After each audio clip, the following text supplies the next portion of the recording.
Hello friends, स्वागत है आप सभी का हमारे इस यूट्यूब चैनल मेजर टारगेट पर। तो फ्रेंड्स, आज हम लोग लेके क्लास 10 के साइंस का पांचवा मॉडल पेपर जो आपके मैट्रिक बोर्ड परीक्षा के लिए काफी महत्वपूर्ण है। तो दोस्तों, अगर आप भी इस बार मैट्रिक बोर्ड परीक्षा देने वाले हैं ना, तो इस वीडियो को थोड़ा भी स्किप नहीं कीजिएगा। कुछ ऐसे प्रश्न हैं जो आपके मैट्रिक बोर्ड परीक्षा में सीधे सीधे यहीं से देखने को मिलेगा। तो फ्रेंड्स, फटाफट से वीडियो को लाइक कर दीजिएगा और चैनल पर नए हैं ना तो प्लीज चैनल को सब्सक्राइब जरूर कर लीजिएगा और साथ में बेल आइकन को प्रेस करके ऑल पर जरूर सेलेक्ट कर लीजिएगा। और दोस्तों, ये 48 प्रश्न जो है ना आपके एनसीईआरटी के न्यू पैटर्न पर आधारित रहेगा। तो दोस्तों, फटाफट से वीडियो को लाइक कर दीजिए। अब आइए फ्रेंड्स, देखते हैं यहाँ पे आज का फर्स्ट प्रश्न क्या कर रहा है कि जिस वस्तु से प्रकाश निकलता है उसे कहा जाता है। काफी महत्वपूर्ण प्रश्न है।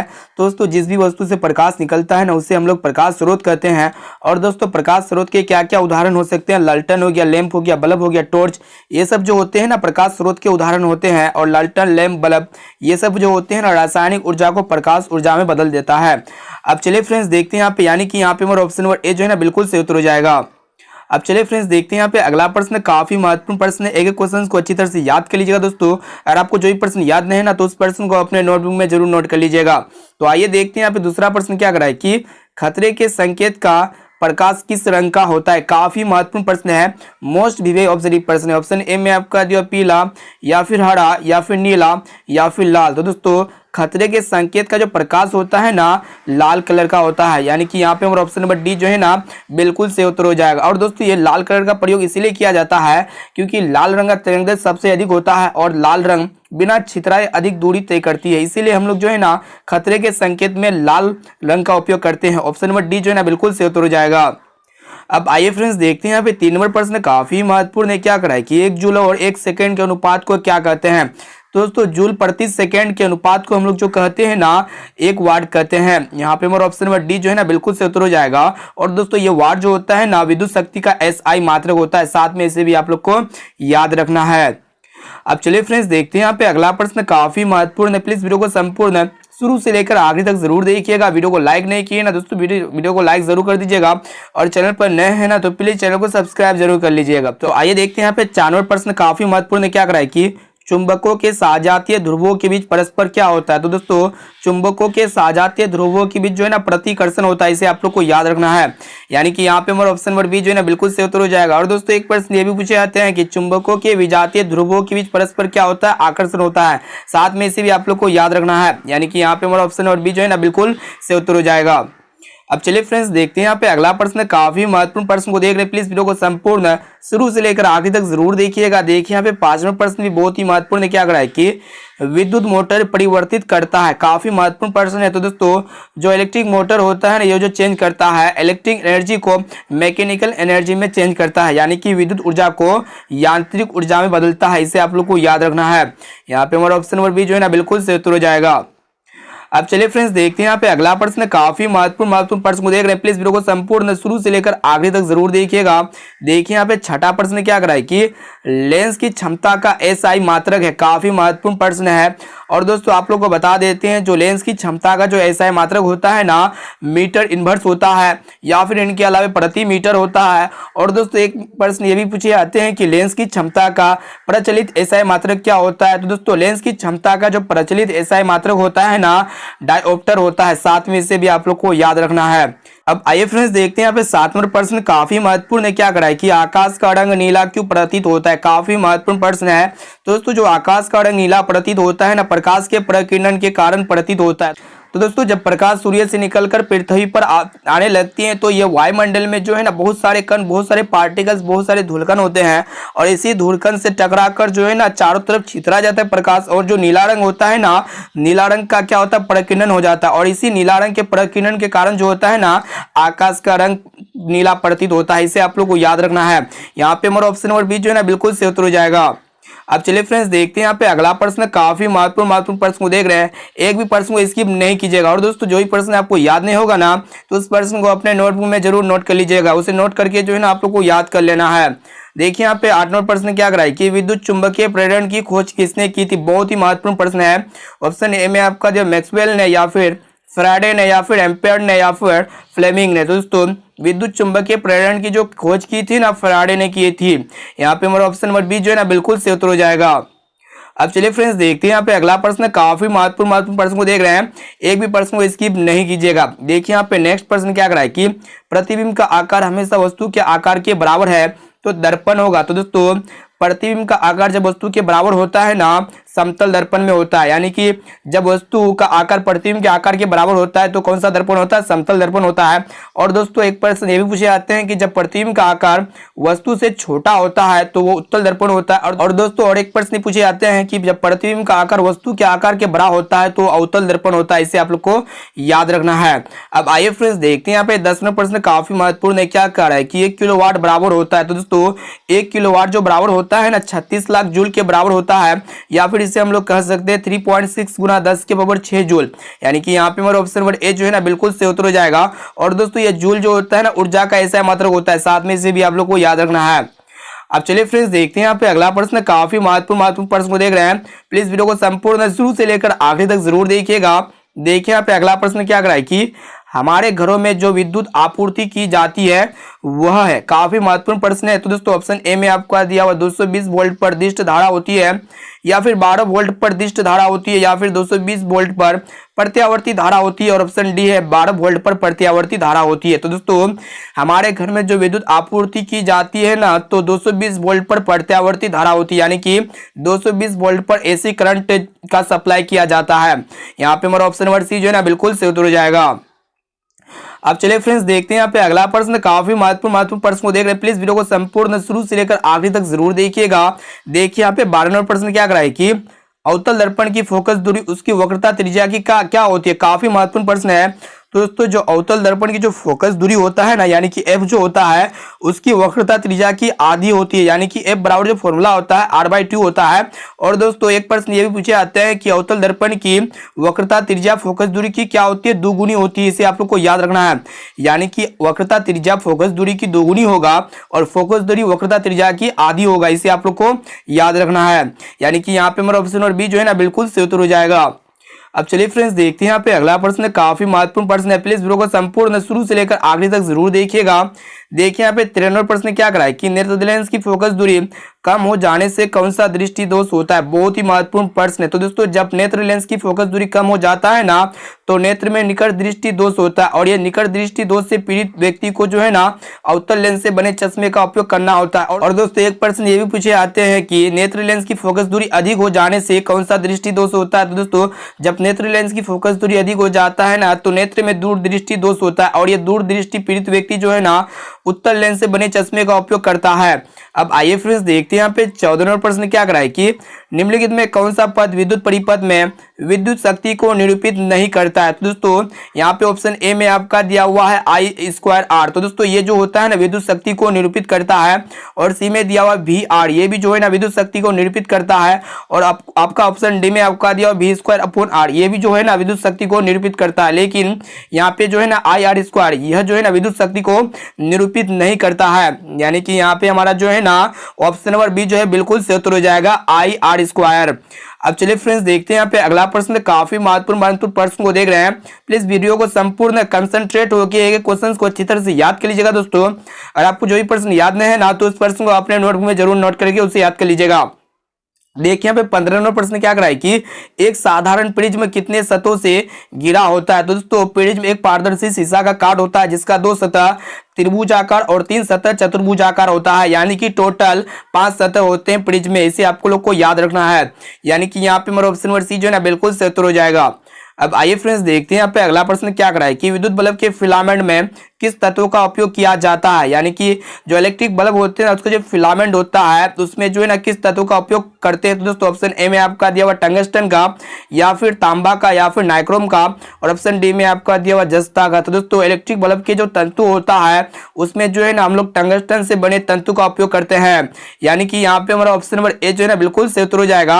और दोस्तों एक प्रश्न ये भी पूछे जाते हैं कि विद्युत हीटर में किस तत्व का उपयोग किया जाता है। तो दोस्तों नाइक्रोम तत्व का उपयोग किया जाता है, यानी कि जितने भी हीटिंग एलिमेंट होता है ना उसमें हम लोग नाइक्रोम तत्व का उपयोग करेंगे। इसे आप लोग को याद रखना है।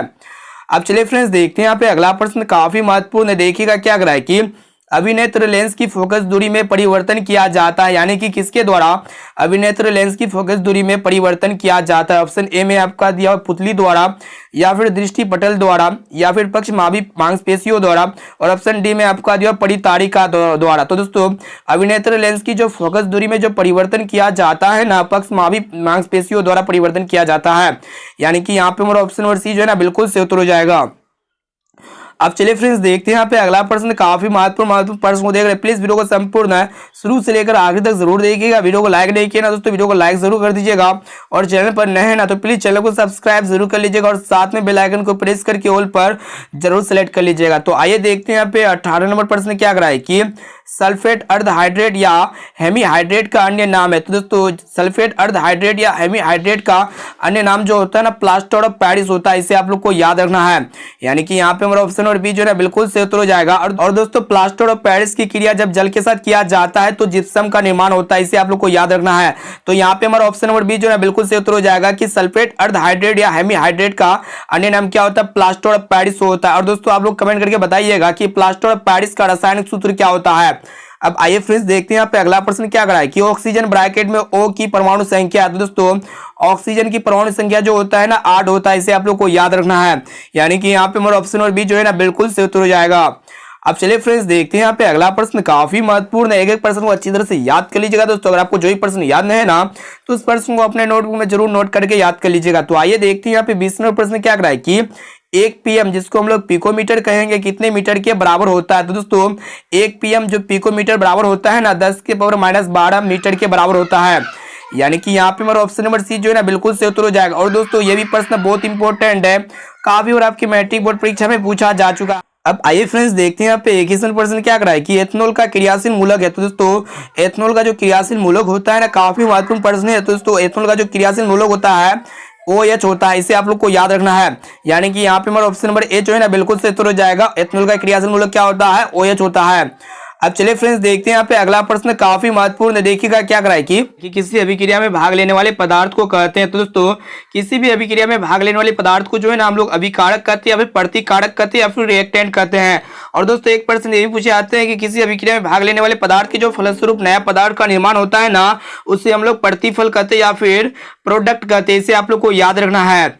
अब चलिए फ्रेंड्स देखते हैं यहाँ पे अगला प्रश्न, काफी महत्वपूर्ण है, देखिएगा क्या कराए कि साधारण नमक का रासायनिक सूत्र क्या है। तो दोस्तों काफी महत्वपूर्ण प्रश्न है। ऑप्शन ए में आपका दिया हुआ है NaOH या फिर NaCl या फिर CaCO3 या फिर Na2CO3। तो दोस्तों साधारण नमक का जो रासायनिक सूत्र होता है ना NaCl होता है, यानी कि सोडियम क्लोराइड।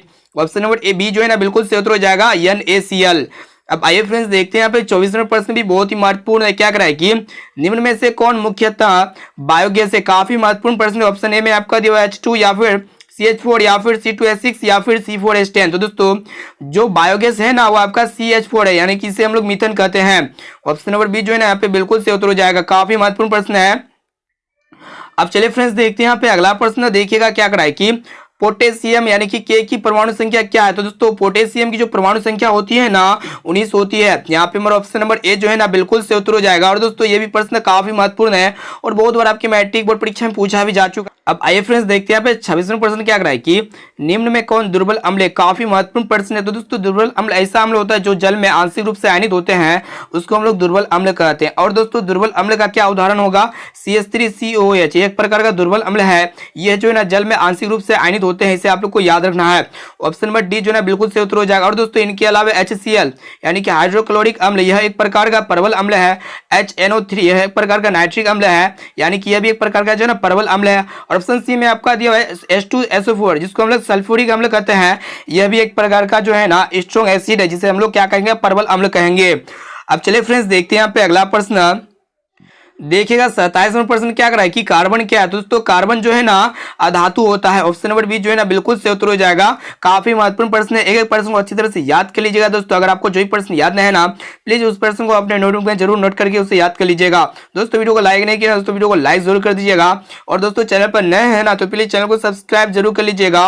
और इस 48 ऑब्जर्व प्रश्न को देखने के बाद आपको कमेंट करके जरूर बताइएगा कि 48 प्रश्न में से पहले से आप लोग को कितना प्रश्न याद था।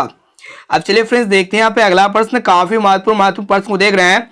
देखिए यहाँ पे 28वां प्रश्न क्या कर रहा है कि कौन सा अधातु विद्युत का सुचालक होता है। काफी महत्वपूर्ण प्रश्न है और दोस्तों बहुत ही महत्वपूर्ण प्रश्न है, काफी बार आपके मैट्रिक बोर्ड परीक्षा में पूछा भी जा चुका है। तो दोस्तों यहाँ पे आप लोगों को बतलाना है कि कौन ऐसा अधातु है जो विद्युत का सुचालक होता है। ऑप्शन ए में आपका दिया सल्फर, या फिर ग्रेफाइट, या फिर क्लोरीन, या फिर फास्फोरस। तो दोस्तों यह ग्रेफाइट एक प्रकार का अधातु होता है जो विद्युत का सुचालक होता है, यानी कि यहाँ पे ऑप्शन बी हमारा सही उत्तर हो जाएगा।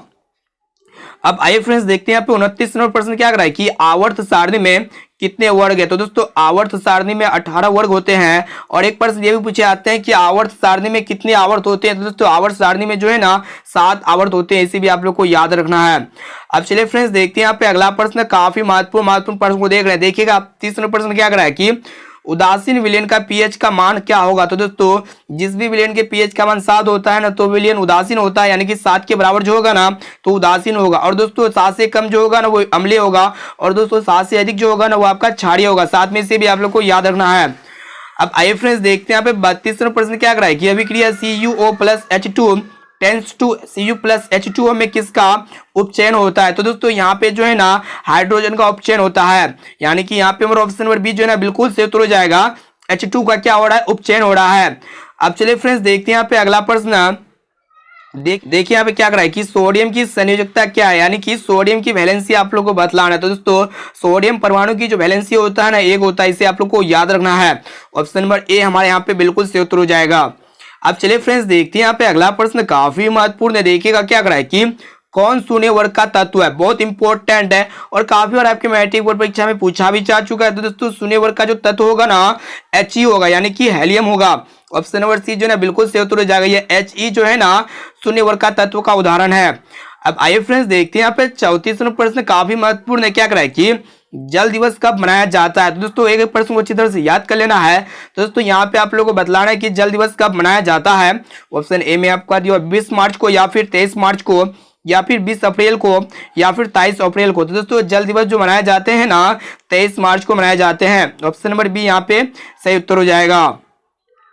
अब चलिए फ्रेंड्स देखते हैं यहाँ पे अगला प्रश्न, काफी महत्वपूर्ण देखिएगा क्या कर रहा है कि किसी पारिस्थितिक तंत्र में ऊर्जा को ग्रहण करने वाले होते हैं। तो दोस्तों किसी भी पारिस्थितिक तंत्र में जो ऊर्जा को ग्रहण करने वाले होते हैं ना क्या होते हैं। ऑप्शन ए में आपका दिया उत्पादक, या फिर उपभोक्ता, या फिर अपघटनकर्ता, या फिर ऑप्शन डी में आपका दिया सूक्ष्म जीव। तो दोस्तों किसी भी पारिस्थितिक तंत्र में ऊर्जा को जो ग्रहण करने वाले होते हैं ना उत्पादक होते हैं। यहाँ पे हमारा ऑप्शन नंबर ए जो है ना बिल्कुल सही उत्तर हो जाएगा। काफी महत्वपूर्ण प्रश्न है। अब आइए फ्रेंड्स देखते हैं यहाँ पे 36वां प्रश्न क्या कर रहा है कि एडिनोसाइन ट्राइफॉस्फेट जो एटीपी का फुल फॉर्म है। तो दोस्तों ये एडिनोसाइन ट्राइफॉस्फेट जो है ना यह एक प्रकार का ऊर्जा का वाहक भी होता है, और ऊर्जा का संग्राहक भी होता है, और ऊर्जा का सिक्का भी होता है। यानी कि यहाँ पे हमारा ऑप्शन नंबर डी जो है ना बिल्कुल सही उत्तर हो जाएगा। इनमें सभी काफी महत्वपूर्ण प्रश्न है। अब चलिए फ्रेंड्स देखते हैं यहाँ पे अगला प्रश्न। देखिएगा बहुत ही इंपॉर्टेंट प्रश्न को देख रहे हैं। प्लीज वीडियो को संपूर्ण शुरू से लेकर आखिरी तक एक एक प्रश्न को अच्छी तरह से याद कर लीजिएगा दोस्तों। देखिए यहाँ पे 37वां प्रश्न क्या कर रहा है कि स्वपोषी पोषण के लिए आवश्यक है। तो दोस्तों जो पोषी स्वयं पोषण करता है तो उसके लिए क्या आवश्यक होता है। ऑप्शन ए में आपका जो है कार्बन डाइऑक्साइड, जल, या फिर क्लोरोफिल, या फिर सूर्य का प्रकाश, और ऑप्शन डी में आपका दिया उपरोक्त सभी। तो दोस्तों जो स्वयं पोषण करता है ना स्वपोषी पोषण के लिए जो आवश्यक होता है CO2 तथा जल भी आवश्यकता है, क्लोरोफिल भी आवश्यकता होता है, और दोस्तों सूर्य का प्रकाश भी जो है ना आवश्यक होता है। यानी कि यहाँ पे हमारा ऑप्शन नंबर डी जो है ना बिल्कुल सही उत्तर हो जाएगा।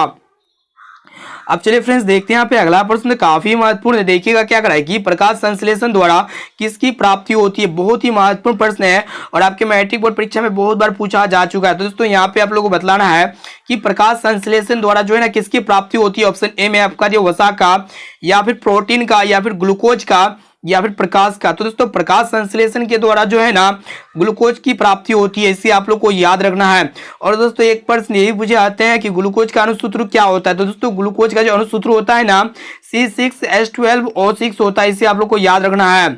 अब आइए फ्रेंड्स देखते हैं यहाँ पे अगला प्रश्न क्या कर रहा है कि शुक्राणुओं का मोचन कहाँ होता है। काफी महत्वपूर्ण प्रश्न है। ऑप्शन ए में आपका दिया अधिवृषण में, या फिर शुक्रवाहिका में, या फिर वृषण में, या फिर शुक्राशय में। तो दोस्तों शुक्राणु का जो मोचन होता है ना शुक्रवाहिका में होता है, इसे आप लोग को याद रखना है। यानी कि यहाँ पे हमारा ऑप्शन नंबर बी जो है ना बिल्कुल सही उत्तर हो जाएगा। और दोस्तों ये भी प्रश्न काफी महत्वपूर्ण है और काफी बार आपके मैट्रिक बोर्ड परीक्षा में पूछा भी जा चुका है।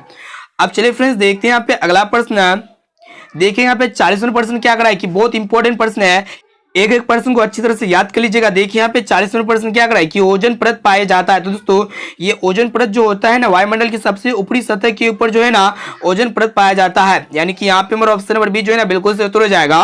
ओजोन परत जो है ना वायुमंडल की सबसे ऊपरी परत होता है। और दोस्तों एक प्रश्न ये भी पूछे जाते हैं कि ओजोन के परमाणु में ऑक्सीजन के कितने अणु होते हैं। तो दोस्तों ओजोन का जो अणुसूत्र होता है ना O3 होता है, तो इसमें ऑक्सीजन का कितना अणु होगा, 3 अणु होगा। इसी साथ में आप लोग को याद रखना है। अब चलिए फ्रेंड्स देखते हैं यहाँ पे अगला प्रश्न। देखिएगा यहाँ पे 40वां प्रश्न क्या कर रहा है कि आनुवांशिक गुणों का संदेश होता है। यानी कि यहाँ पे बताना है कि आनुवांशिक गुणों का संदेश जो होता है ना किसमें होता है। ऑप्शन ए में आपका दिया हुआ है डीएनए अणुओं में, या फिर जीव ध्रुवों में, या फिर तंत्रिका में, या फिर मस्तिष्क में। तो दोस्तों ये आनुवांशिक गुणों का जो संदेश होता है ना डीएनए अणु में होता है। ऑप्शन नंबर ए जो है ना बिल्कुल से उत्तर हो जाएगा। और दोस्तों डीएनए का जो विस्तार होता है ना डाइऑक्सी न्यूक्लिक एसिड होता है, साथ में से भी आप लोग को याद रखना है। अब चलिए फ्रेंड्स देखते हैं यहाँ पे अगला प्रश्न काफी महत्वपूर्ण है। देखिएगा क्या कर रहा है कि एक नर हार्मोन है। तो दोस्तों यहाँ पे आप लोग को बतलाना है कि एक नर हार्मोन कौन सा हार्मोन है। ऑप्शन ए में आपका दिया हुआ है एड्रिनलिन, या फिर थायरोक्सिन, या फिर एस्ट्रोजन, या फिर टेस्टोस्टेरोन। तो दोस्तों यहाँ पे एक नर हार्मोन जो होगा ना टेस्टोस्टेरोन होगा। ऑप्शन नंबर डी जो है ना बिल्कुल से उत्तर हो जाएगा।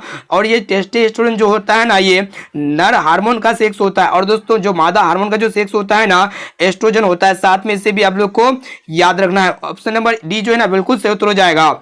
अब आइए फ्रेंड्स देखते हैं यहाँ पे 43वां प्रश्न क्या कर रहा है कि शुक्राणु का निर्माण होता है। दोस्तों शुक्राणु का जो निर्माण होता है ना किसमें होता है। ऑप्शन ए में आपका दिया हुआ है विरसन में, या फिर गर्भाशय में, या फिर अंडाशय में, या फिर इनमें से सभी। तो दोस्तों जो स्पर्म होते हैं ना उसका जो निर्माण होता है ना विरसन में होता है। इसे आप लोगों को याद रखना है।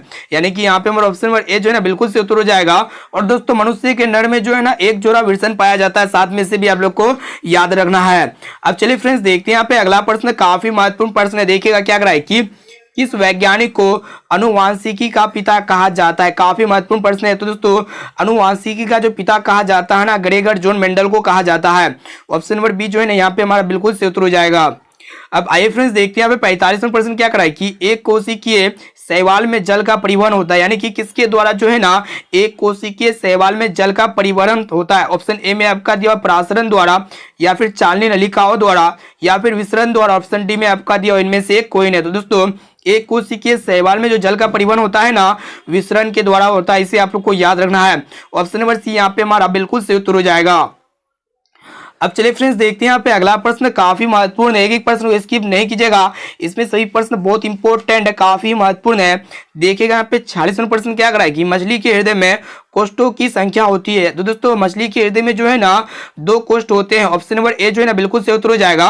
और दोस्तों मानव हृदय में जो है ना कोष्ठकों की जो संख्या होती है वो आपका 4 कोष्ठ होते हैं। साथ में से भी आप लोग को याद रखना है। अब चलिए फ्रेंड्स देखते हैं यहाँ पे अगला प्रश्न काफी महत्वपूर्ण है। देखिएगा यहाँ पे 47वां प्रश्न क्या कराए कि निम्नलिखित में कौन एमिनो अम्ल के विखंडन से बनता है। तो दोस्तों जो एमिनो अम्ल के जो विखंडन से बनता है ना कौन कौन बनता है, CO बनता है और NH3 बनता है। यानी कि कार्बन डाइऑक्साइड भी बनता है और अमोनिया भी बनता है। यहाँ पे हमारा ऑप्शन नंबर डी जो है ना बिल्कुल से उत्तर हो जाएगा, बी और सी दोनों।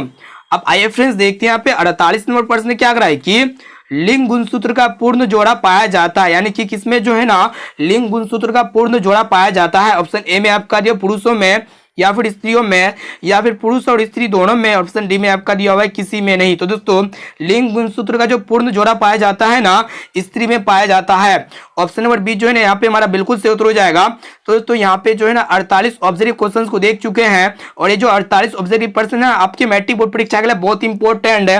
और दोस्तों आपके साथ जितने भी साथी इस बार मैट्रिक बोर्ड परीक्षा देने वाले हैं ना इस वीडियो को अपने दोस्तों में एक बार जरूर शेयर कीजिएगा, ताकि वो भी जो है ना अच्छे से पढ़ लिख के अपने मैट्रिक बोर्ड परीक्षा में 480 प्लस मार्क्स ला सके। तो दोस्तों अब आइए फ्रेंड्स देखते हैं यहाँ पे आज का होमवर्क प्रश्न जो स्पेशली आपके लिए लिया गया है। इसका जवाब जो है ना आप लोग को कमेंट करके बताना है। देखिएगा यहाँ पे क्या करा है कि घरेलू विद्युत परिपथ में विद्युत में तार जिसको हम लोग धनात्मक तार कहते हैं का रंग होता है।